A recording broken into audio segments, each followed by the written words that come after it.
Protestos voltaram a ganhar força nos Estados Unidos após novos episódios envolvendo agentes do ICE e denúncias de uso excessivo de força. Donald Trump foi criticado até no Grammy. Manifestações ocorreram em várias cidades, com ativistas e moradores pedindo mais transparência, responsabilização dos agentes e mudança nas políticas de imigração. Quem vai contar essa história pra gente é a Daiane Oliveira, aqui no Plantão do Meteoro.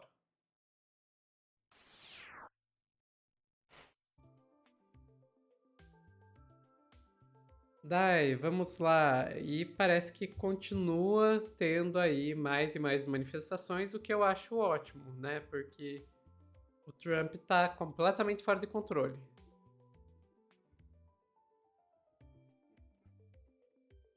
Pois é, Sofia, de controle, a gente tem várias questões que são assustadoras em relação à política imigratória dos Estados Unidos, porque o que o Trump está promovendo, quando o Trump foi eleito, vale a gente lembrar, né, lá atrás, na sua primeira eleição, o Trump já falava de um muro para separar o México dos Estados Unidos. O Trump ele foi eleito desde sempre com essa ideia de segregação, uma ideia praticamente, uma ideia de apartheid, uma ideia que eu vou chamar de neofascista e eugenista, porque é exatamente isso que a gente tem, né, do Donald Trump. Ele conseguiu ser a pessoa mais promover aquele mesmo pensamento do que o Hitler promovia em relação aos judeus, a ideia de que os imigrantes são os inimigos e precisam ser exterminados. E assim, como os direitos humanos não permite a execução em massa, os campos de concentração,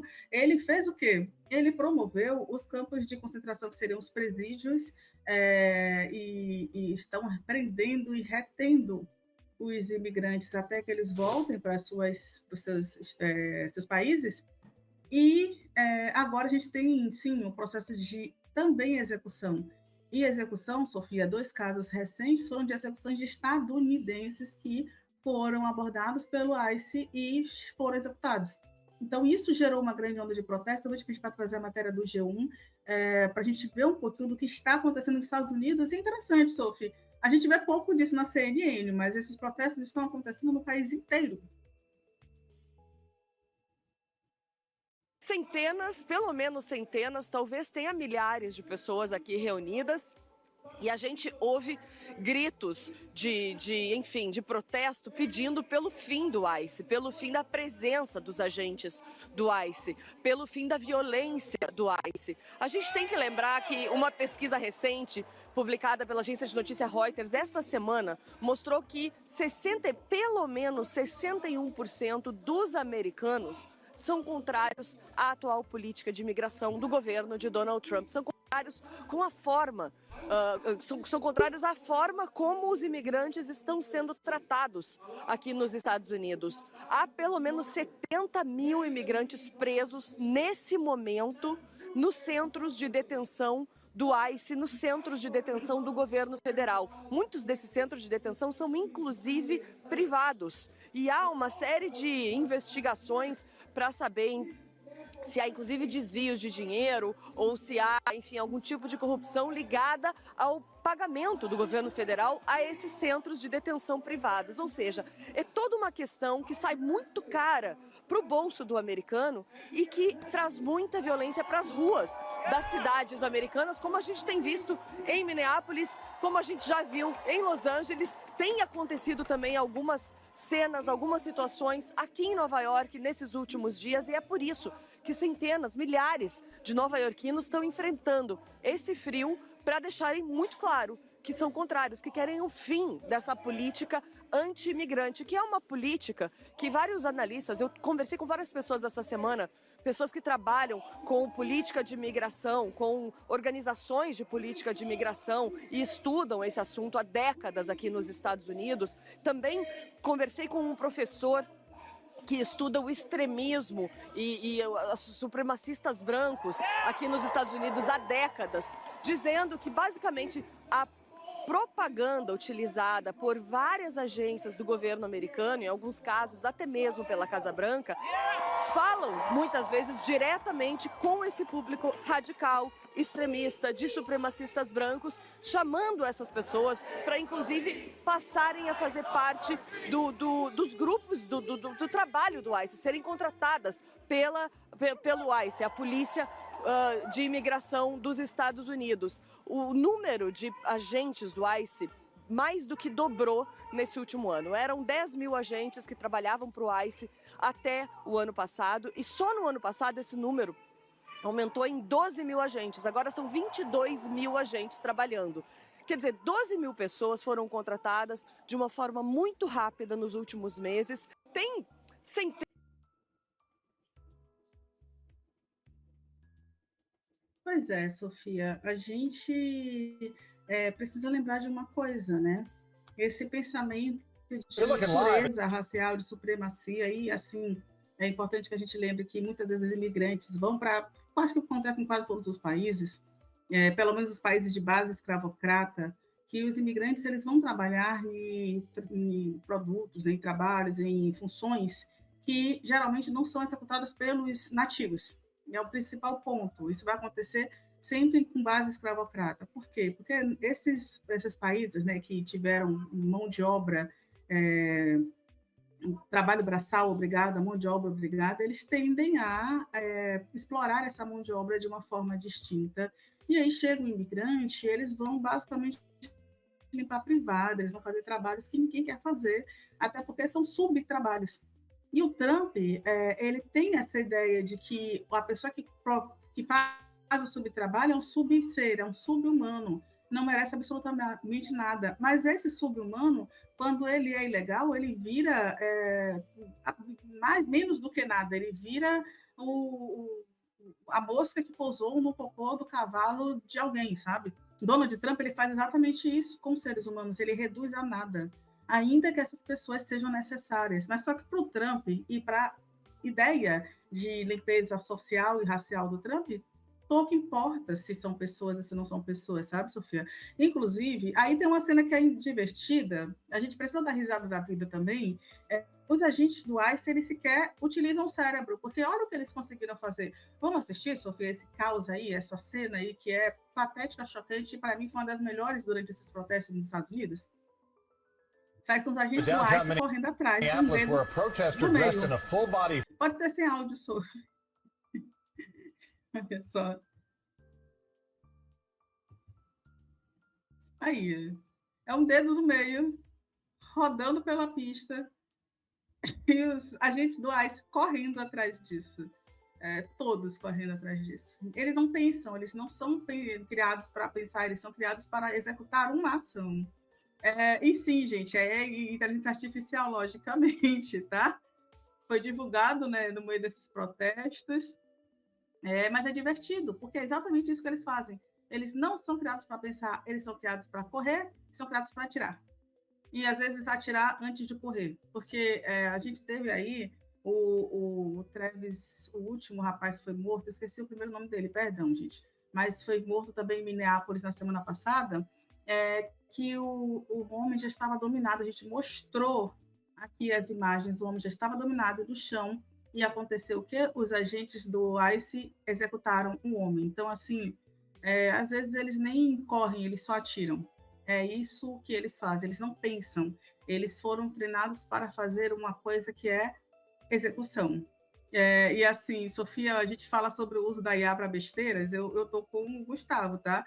Para fazer meme de Trump e dos agentes do Trump se dando mal, eu acho que é um excelente uso da IA também. Só para a gente finalizar, Sofia, eu falei que seriam só 2 links, mas na verdade são 3, porque é importante que a gente cite isso aqui. O Donald Trump, ele, inclusive, é um ditador censurador, e ele, o Infomone vai falar aí sobre na cerimônia do Grammy, a política de imigratória do Trump foi criticada, teve uma piada ali, teve algumas pessoas que falaram, teve o apresentador Trevor Noah que falou sobre o caso do Epstein, que a gente fez um post só sobre isso, e também outros artistas como a Billie Eilish falou ali sobre, fez uma umas declarações sobre a política migratória. E o Trump, logicamente, não gostou. O Trump ficou chateado. A artista Billie, ela falou assim, ninguém é ilegal em uma terra roubada, porque sim, os Estados Unidos é uma terra indígena e foi roubada. E isso deixou o Trump muito chateado.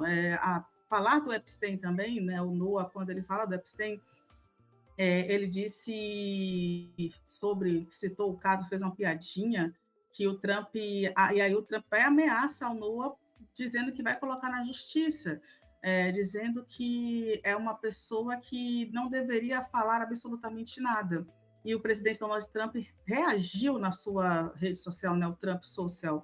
Ele comentou sobre o Trevor Noah, inclusive, que o associou à morte, né, do Epstein em 2019. Aí, entre aspas, ele falou: Noah disse incorretamente sobre mim que o Donald Trump e o ex-presidente Bill Clinton passariam tempo na ilha de Epstein. Errado. Não posso falar do Bill, mas nunca estive na ilha de Epstein, nem perto disso, e até a declaração falsa e difamatória de hoje à noite, nunca fui acusada de estar lá, nem mesmo pela mídia de notícias falsas. E Trump ainda afirmou que iria acionar o NOAA. Parece que vou enviar meus advogados para processar esse podre, patético, sem tempo e idiota apresentador, que, para quem não sabe, o NOAA é um comediante muito famoso, tem, inclusive, alguns shows dele, umas séries de shows dele em algumas plataformas de streaming, acho que a Netflix ainda tem, e é uma pessoa que o Trump aí odiou porque teve seu nome associado, mais uma vez, igual os ditadores fazem quando são criticados, ameaçou processar, ele já fez outras ameaças, como de tirar imigrantes, de fazer com que pessoas percam, né, seus empregos e suas gravadoras. Ele faz as ameaças que ele pode fazer, geralmente sempre no terror e na violência psicológica, Sofia. É péssimo, mas essa é a política do Donald Trump e pelo menos a população está se levantando, mas não basta só uma parte da população se levantar. É importante que mais pessoas se levantem, até por causa do sistema político estadunidense. Eu não sei, Sofia, que se o Trump termina os próximos anos, não sei, de verdade, mas se ele continuar, ele terá mais 3 anos de Donald Trump, né? 2026, 27, 28. É muito tempo de Donald Trump fazendo caquinha por aí, Sofia. Pois é, Dai. Eu vejo o povo estadunidense começando a se levantar, mas sinceramente eu acho que é pouco. É pouco. Diante do tamanho da ameaça que eles estão enfrentando. E eu sinto que as coisas não estão sendo tratadas pelos termos que elas deveriam ser. Porque, gente, não é mais uma questão imigratória. Você chegou a falar lá, 61% das pessoas são contra as políticas imigratórias do Trump. Não é sobre imigração mais, gente. Não é sobre imigração mais. A polícia, a ICE já se demonstrou que ela veio. Ela é uma polícia política do Donald Trump. E a prova disso é que já está matando pessoas brancas, cidadãs dos Estados Unidos, simplesmente por se opor a ela. Como aconteceu com o René Good, como aconteceu com o Alex Petri. É Petri, né? Alex Petri é o nome dele. Então, para mim fica claro que o assunto já é outro. E mesmo quando a gente está falando de imigração, gente, vamos lidar com os fatos aqui. O fato de que tem muita gente que trabalha, que faz esses trabalhos braçais, etc., que são imigrantes, muitas vezes as pessoas colocam isso como que burro eles, estão expulsando a própria mão de obra. Não, gente, vocês não entenderam. O que acontece é que você colocar essa mão de obra nessa posição que está de pessoa de uma existência ilegal dentro do país, é necessário para que se possa explorar a mão de obra deles. A partir do momento que o imigrante tiver os mesmos direitos, a mesma segurança que o nativo, ele não vai mais aceitar a exploração a qual eles têm que se sujeitar a partir do momento que eles são, aspas, ilegais. Entendeu? Então faz todo sentido do mundo ameaçar dessa forma a sua própria mão de obra. Porque essa ameaça à mão de obra que garante que vai ser uma mão de obra super explorada, uma mão de obra barata, uma mão de obra que não pode se levantar quando é explorada. Enfim, mas é isso daí. Ficamos por aqui. É isso, Sophie, ficamos por aqui. Pessoal que está assistindo ao vivo, não sai daí que a gente já volta com mais notícias aqui no Plantão do Meteoro.